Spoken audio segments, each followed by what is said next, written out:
በአማራ ክልል በኩታ ገጠም የበጋ መስኖ ልማት የሚታረሰው መሬት እያደገ መምጣቱን ምክትል ርዕሰ መስተዳድር ዶክተር አብዱ ሁሴን ተናገሩ።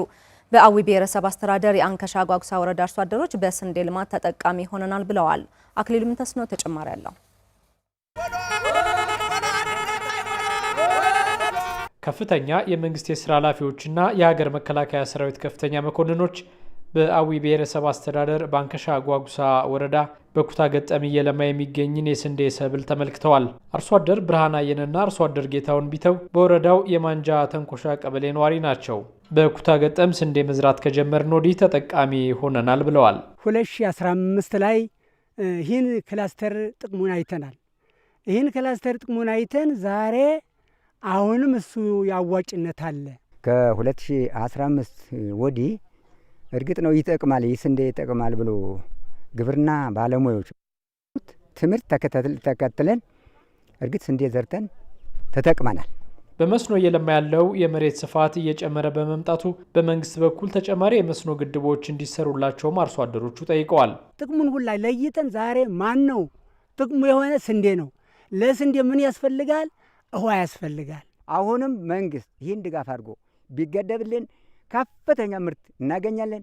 እንኳን ለፍጆታ ከርቶ ለገበያም ደግሞ እናቀርባለን። ለበጋ መስኖ ስንዴ ልማት ልዩ ትኩረት ተሰጥቶ እየተሰራ መሆኑን የአዊ ብሔረሰብ አስተዳደር ዋና አስተዳዳሪ ቴዎድሮስ እንዳለው ተናግረዋል። ጸጋዎችን በመለየት ከዚህ በላይ መስራት ይኖርብናልም ነው ያሉት። የአምናካቻምን የነበረው 250 ሄክታር የነበረው ዘንድሮ 450 ሄክታር አድርሰዋል። እንግዲህ በጥፍ ጨምረዋል ማለት ነው። ለጥቅል ስንወስደው ደግሞ ከሰራ ነው በላይ ደግሞ መስራት የሚጠበቅብን ደግሞ ብዙ ነው። ይሄ እንግዲህ ምቹ የሆነውን አካባቢ እየተጠቀምን ቢሆንም ይህ የምናየው ጋራ ሸንተረሩ በሙሉ ለአግሮ ፎረስትሪ ብሎ ለብዙ ነገር ጸጋ ነው። በአማራ ክልል በመስኖ የሚታረሰው መሬት እድገት እያሳየ መምጣቱን ምክትል ርዕሰ መስተዳድር ዶክተር አብዱ ሁሴን ተናግረዋል። በኩታ ገጠም የስንዴ ልማት አበረታች ውጤቶች የታዩ ስለመሆኑም ነው ያብራሩት። የስንዴ ኢኒሼቲቭ የተጀመረው 2015 ዓመተ ምህረት ነው። ከ2015 ዓመተ ምህረት በኋላ የሚታረሰው የመሬት መጠንና የሚመረተው የምርት መጠን እያደገ መጥቷል።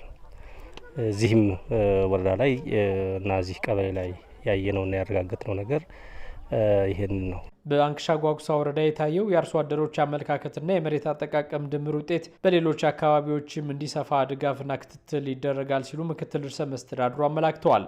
በዚህ ክላስተር ያየነው አሰራር፣ አመለካከት፣ እውቀትና መሬት እና የሰዎች የተደመረ እውቀት ክላስተር ሆኗል። የሰዎች የተደመረ ፍላጎት እና ሀሳብ አንድ ላይ ተደምሮ ተደራጅቶ ምርትና ምርታማነትን እያሳደገ ያለ መሆኑን የተረዳንበት ጉብኝት ነው ያደረግነው። ሰው እንደዚህ አይነት አሰራሮች በሌሎቹም የክልሉ አካባቢዎች እንዲሰፉ ክልሉ መንግስት በኩል ድጋፍ የሚደረግና ክትትል የሚደረግ መሆኑን ማረጋገጥ እፈልጋለሁ።